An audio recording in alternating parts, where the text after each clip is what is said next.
Inaasahang magkakaroon ng kakulangan sa supply ng bakuna kontra pertussis o whooping cough pagdating ng Mayo. Ayon yan sa Department of Health. Sa pahayag ni Health Secretary Teodoro Herbosa, bagamat nakapag-order naman ang gobyerno ng karagdagang bakuna nitong unang quarter ng taon, ima-manufacture pa ito ng mga pharmaceutical companies.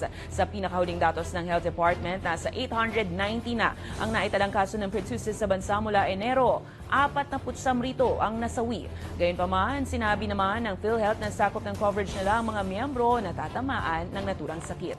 Abot sa 90,000 ang halaga ng benepisyong pwedeng mapakinabangan ng mga pasyente sakaling ma-ospital dahil rito. Magkakaroon tayo ng shortage sometime in May. And ito yung ina-address namin gap. Baka mag-order ako ng another type, yung old vaccine. Kasi yung pentavalent, alam mo kasi